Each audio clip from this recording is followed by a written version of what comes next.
tonight, before we leave this room, there's a very important thing for you to listen to. It is a speech by our new head of school, Laura Fuller.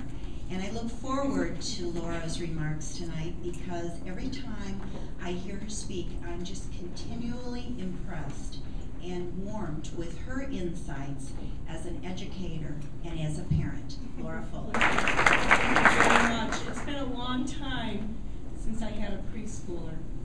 But it's one of those moments in time, I think, that stays, sort of snapshots in your mind.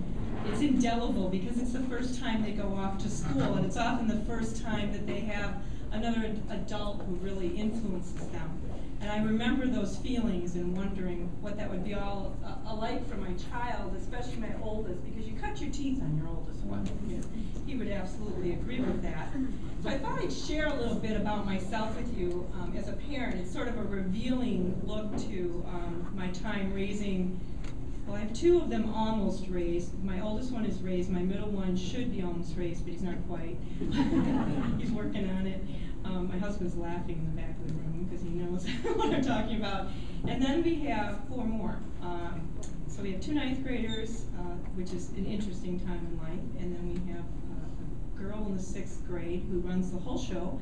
And then we have a 4th grade boy. So it is absolutely the best professional development I've ever had.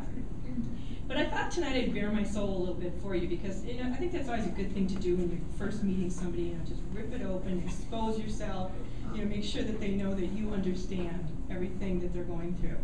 I thought maybe we'd bond together over this parenting experience that we're all in because it certainly is not an exact science. In fact, I think it's pretty far from it. Sometimes it feels to me like this really confusing card game, and I always feel as though they've got all the cards. And I think the one that they have that's the most important, and they sometimes keep it in their back pocket, and sometimes they take it right out and show it to you, is the one that has your heart on it, right? And I think that's the thing that makes it so interesting to be an educator and be a parent at the same time.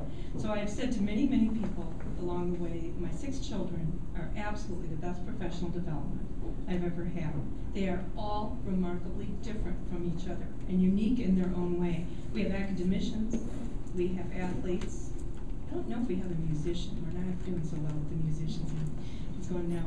I have one I just wanted to get through without an honor violation. I thought that would be an important thing. So I thought if we bond together with each other tonight over this, it would be interesting for us to talk about this a little bit. So I wanted to tell you a little bit about what it was like to be a parent for the first time for me, especially when as I sent my children off to school. My first child was actually born in the late 1980s. And so he was little, and the next one into the 1990s. So I, as any good educator, I read every single article about raising children. I raised all of the books. I read them all. I believed everything that was in there, and I tried to follow it to a T. I read books with names like What to Expect When You're Expecting. I read Becoming the Parent You Want to Be, but my personal favorite, and yes, I actually read this, was How to Behave So Your Children Will Too. My first child was actually born in 1987. And then I think about that now in hindsight, and I realize sometime between the time I graduated from college in the late 1980s and the time my son Jake was born in 1987, somewhere in that time frame, the media apparently decided that this world was a really, really dangerous place, and that there was a lot of money to be made by child protection devices. If they could convince us that there was danger lurking around every corner, we probably would spend a lot of money buying a lot of things. We were told that we had this enormous responsibility to keep our babies safe. We were not only to keep them safe from the horrors of the general public, but we were also to make sure, this is how we raised them back then, that over and over and over again they heard how smart they were, how talented they were. We were told that we were personally responsible for their self-esteem, and that they needed this and they needed it to feel secure. I'm not sure that's changed. Does this sound familiar? Anyone? We were convinced that during those first 2 years of life, this special bonding time with our children needed to occur, and it was this time of opportunity for closeness and security.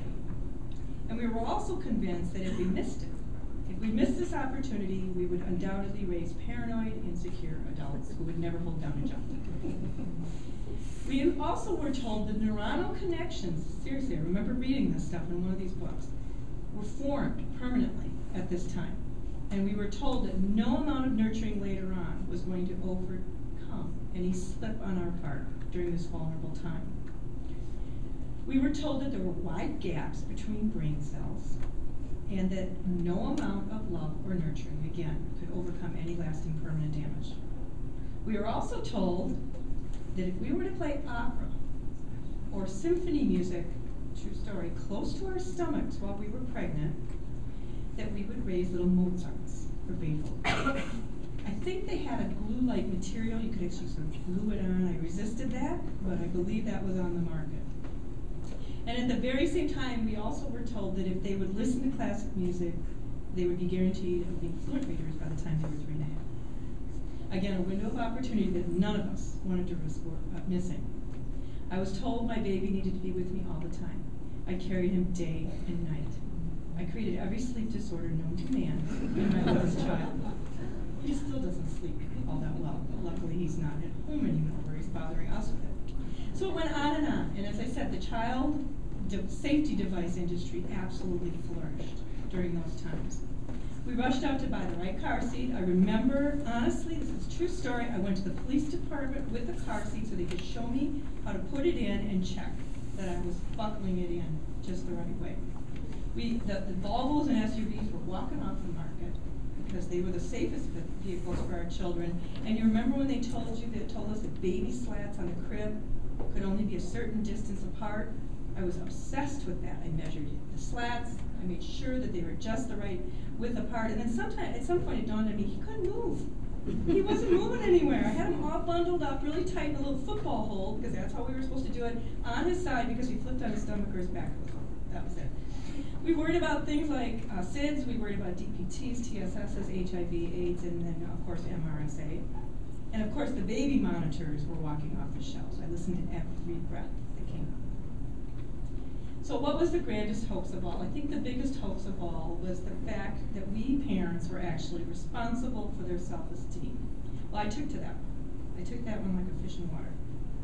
And after all, I'm not only a parent, I am an educator also. And I was raised by parents who blissfully thought we could do nothing wrong. I remember my parents, I think they strapped on these little blinders. It's a little different generation than your parents, but they strapped on these little blinders and they just figured everything was going to be fine. And I envy them because I've done nothing that way, because the media changed all of that for us. My mother used to look at us with this sort of wide-eyed disbelief as we got older and we started telling her the stories about what we did, some of the things that were less than safe that we did, and she just had this blank look like that couldn't have happened. Absolutely not. I would never have allowed that. So back to that self-esteem building. We took this on with a vengeance. As I said, I videotaped every move they made. I thought everything they did was not absolutely, it was absolutely, I thought it was the cutest thing ever, but I thought that they were really profoundly advanced for their age. I remember thinking this, and I could not believe when my oldest one did not get the lead in the school play the first time he went off to school. So all of this went on, and then as we went into elementary school and a few B's slipped in to the report cards, I did what I was supposed to do. I panicked, and I wondered what was wrong with the teachers, that they didn't recognize his unbelievable talents.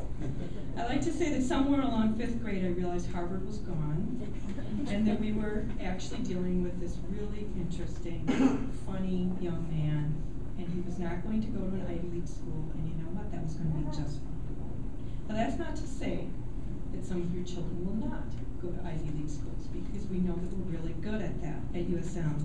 But I do know that it's important that that is not the ultimate and only singular goal of the school. We have terrific students here. We have unbelievable faculty. They care about your children. They love your children. They want the best for them.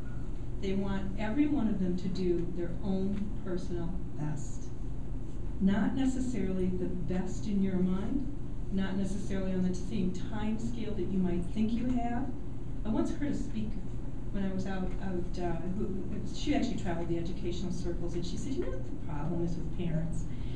She said they think that the package is going to be all neatly wrapped by the time they're 21, and they're going to be ready for the world. Well, let me tell you, as the parent of a 24 to 22-year-old, we're lucky if we're taking the wrapping paper on right now. It is not over. And she said to us, you know, you might want to reset that scale to about 30 or 35. For some odd reason, that brought me some kind of relief. It released a little bit of this pressure I had in my mind to make sure they reached those benchmarks when I thought they should. And as I said, they're just fine. They're out in the world, and at least one of them is doing just fine. And we are confident, honey, that the next 5 are going to make it, right? But you worry yourself to death over each one. We want you to be emotionally close to your children. We are so lucky to work in a school where we have your support. I really cannot imagine how you do it in schools where that's not the case. We want to work with you as a team. And we know that you're really very, very emotionally tied to your children. I am to mine. And you know what? I don't think there's anything wrong with that. I think it's just terrific. They still call me, and they don't have to anymore. Sometimes it's even when they don't need money. I think that's a wonderful thing, that they communicate with their parents, they communicate with each other in a way that's astounding, whether we like it or not. All of them fluently type 120 words a minute. There are no more keyboarding classes. There are really good things going on. They maintain contact with each other in all different states. They do it by things we think are the devil themselves, like texting and Facebook. But you know what? That's who they are. That's their generation. And I can tell already by the number of classes I've visited and the people I've talked to that the faculty at this school understands that. They understand that they need to meet their children, your children, where they are. And we need to lean into it, and we need to make sure that we take them where they are and we get them to their own personal best. And there's nothing more important than that. There's nothing more important you can do for us than to be our team. As I said to a few of you beforehand, we're not always going to agree on everything. We're not going to agree on how to get to the goal line. We all agree on the goal line. We know where we want them to go. We have a mission as a school. You know the mission. You are here because of the mission. You're not going to agree with us every single step of the way, but I'm guessing you don't agree with each other every step of the way either.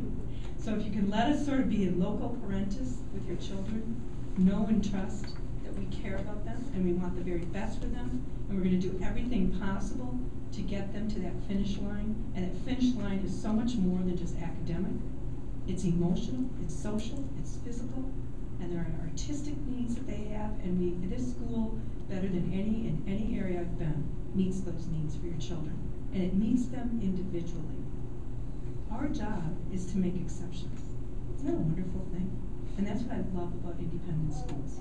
We have the ability and the freedom to make exceptions.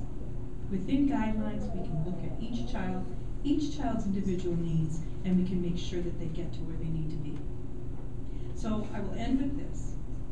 If we can do this as a team, it is a fabulous experience. It represents safety and security for your children. And I also promise you that if we can do this together, and if you won't believe half of what they tell you about us, we won't believe half of it. Thank you. Have a great night.